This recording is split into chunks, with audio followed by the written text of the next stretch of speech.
How's it going, YouTube? It's Mr. Ferguson here once again. Thank you guys for coming back to another video. We're back in my lawn here.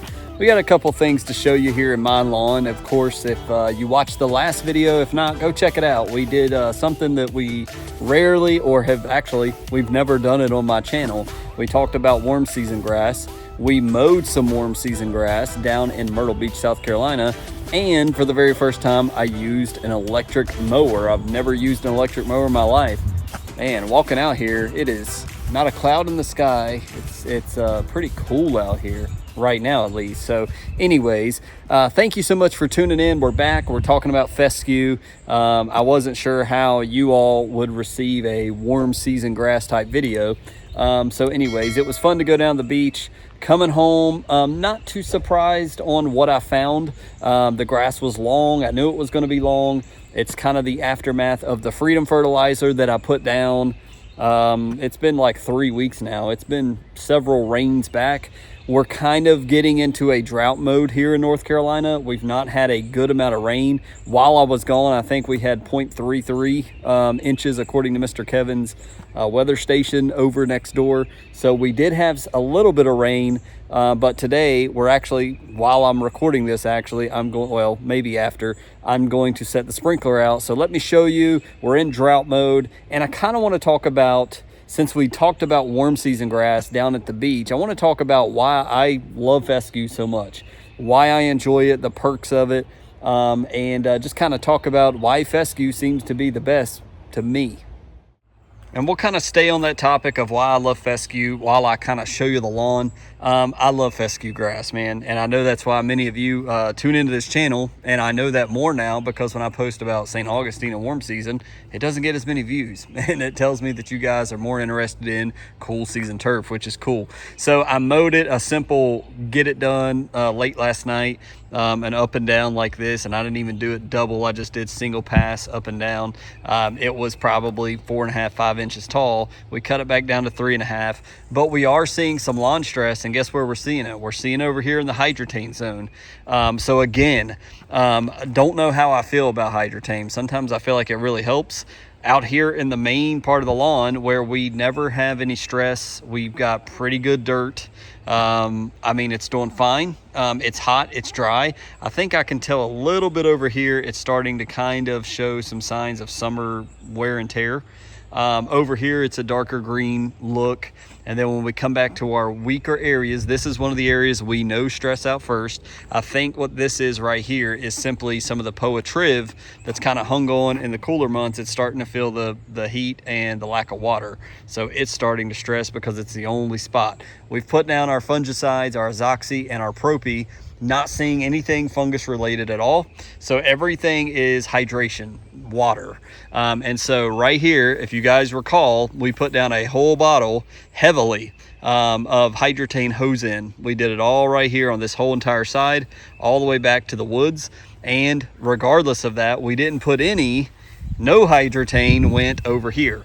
So again, this could have, while I was at the beach, I came home like, wow, it's not stressed out. We did get a little bit of rain, but now we're showing stress. We're getting in the 90s. Today it's going to be in the 80s.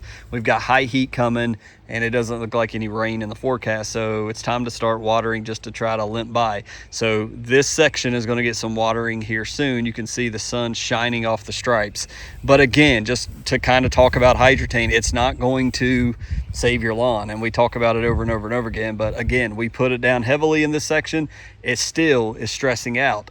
It's going to stress out, regardless of what you put down, whether you put the foreplay down, the hydrotane. If you don't get rain, it's going to stress out. So it's not a testament of hydrotane sucks, but it's not, it's not a replacement for water. So anyways, so we've got lawn stress here in the side. And again, if you're like, well, how do I know if my lawn's stressed out? Then you'll see it kind of getting very skinny and a darker grayish, nasty looking green. And it just doesn't look healthy. And if it continues on this, then it begins to lose its color. You see over here, a healthy fescue grass. We're seeing those thick, wide open, enjoying the sun rays. Then when we come over here to the areas that are thirsty, they curl up, they're not wide open, they're round almost, and they begin to lose color. So we'll put some water. I'm gonna water this well over here, just this one section. And while my wife's not home, because she gets so nervous that the utility company is gonna come by and find me. But anyways, we need water, and so that's what we're gonna do. Anyways, moving up to the front lawn real fast, just to show you how that's going. Again, these sections right here is just Poa triv that's dying off. I know it is, I've watched it, and so it doesn't look pretty, but that's what that is. That's what the browning is here. Other than that, the front lawn looks pretty good. We did, again, you can see the mauve stripes right here. The flowers are doing well, so they're not stressed out, they're not thirsty. I can't remember if I sprayed hydrotain on this section or not. I know we did like the first 4 flowers over here. We didn't do the back 4, so we'll look at that in a second. But the middle of the lawn, both sides, hydrotain section, non-hydrotain section, they both look the same. They both look good. When we're doing the bank, this is not a fair way to show you guys the bank. I've been watering. I did water both after we came back, but I hand water right here standing on the sidewalk or on the driveway, and so I hand water right here. So it's not fair because this gets more water most of the time than down there because it's on the further part of my lawn. Sometimes I'll put it on the beam and, you know, kind of spread it out there. So the bank's not terrible because I have watered it, but it's still, after today, it's probably going to look worse. No rain, high heat, direct sunlight. That's just how it is in North Carolina. But over here, same thing. I hand watered this. I've hand watered this before we left. I hand watered it afterwards. We're showing stress here by the road. It's a little brown. If we was to water, this will come back. It's not dead and gone. I did trim. I thought about it. I was like, well, I like that shadow over the concrete to keep it cool. But anyways, we did trim this up a little bit. But again, why do I like Fescue so much? You know, going down there, looking at pretty warm season lawns, I like the fact, number one, I can keep this lawn green for 12 months out of the year, or at least 10. You know what I'm saying? It's not the pretty, you know, 2 of those months, July, August, it's green, but it's not a pretty green. But having it green for 10 to 11 months out of the year is definitely, to me, a huge benefit. Even when we're dealing with stress, you know, if I had a well, that's not a problem. If I have irrigation, that's not a problem. I would absolutely prefer to have fescue with irrigation because all I got to do is give it that once a week deep watering and we're good to roll, and it's going to stay without these dry spots.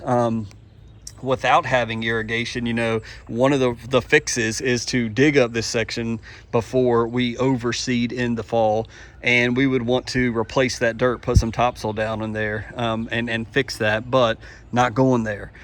So that's one of the reasons I love fescue. I know that we've talked about some of the professionals from Simple Lawn Care Solutions or something like that was talking about disease control is much more difficult in fescue than warm season. We know the fix on this channel. We've told you all about that. Scott's Disease X, azoxystrobin, propiconazole. If you're putting that down and you're staying, you know, every 21 days or less, or at the max 21, 25 days, you're fine. Most of the time you don't run into, at least for me, I've not run into any major disease areas. Sometimes I'll see gray leaf spot pops up, but I've not had yet to date, I've not had an outbreak that's just like taking out half my lawn. As long, you know, even with all, and it's hard to pinpoint what exactly helps with that. Obviously fungicides, clearly prevention is better than reacting. You got to put down more product, and it's not as effective when you see fungus and then have to react to it.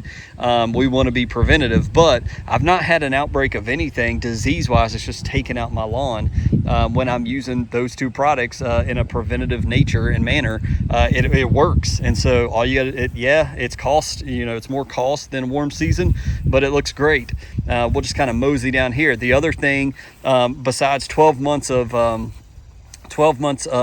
green grass every year, where warm season they're turning brown for 6 months and then they're green and looks good for 6 months. I grew up with fescue. That's what my dad grew in the front yard, just as a average guy who went to, you know, 9 to 5, or actually he got up and left. He was like a 7 to 5 or 6. And so I grew up with fescue. That's what my dad did. If my dad grew up sowing or sodding warm season grass, I would probably have grown up learning about that. But I cut fescue all my life. I like the way it looks. I like the way it stripes. Not that you can't stripe warm season, but I just like fescue. But the main reason is the 12 months out of the year, it's green. I don't have to deal with the brown lawn unless I just completely let it go and it goes dormant. In that time where we got to start breaking out sprinklers. Speaking of which, one of my sprinklers, let me show you real fast, broke on me. And sometimes it's just because it sets in the sun, and the sun UV rays just destroy anything outside. This is one of the sprinklers that I need to replace. I like it. It's great for the bank.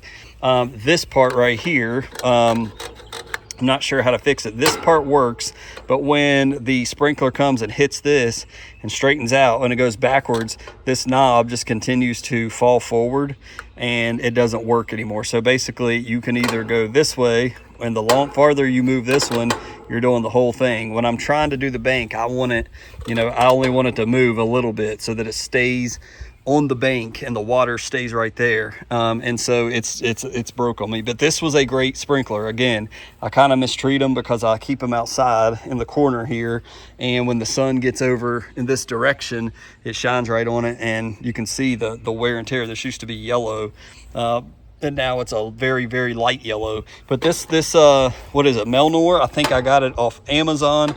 But let me know, what do you guys like? If you have a small, I don't know, 3-foot wide bank strip, this is what I found to be most effective, because it'll just, like I said, it'll just kind of bounce back and forth.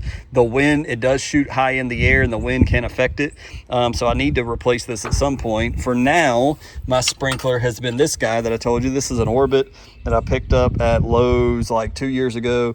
It's tall enough to throw the circle, it throws it out the top, and as a circular pattern on the rotating part, and it does, so you have to move it more often than doing the other one, the other Molnar or Melner on the bank. So anyways, I got to figure out sprinkler, but it's time to actually, I need to bring this over here because we're going to use this round one and water this section to get it a little more hydrated. But thanks for tuning in today. We're back in the fescue lawn. Let me know what sprinklers you recommend.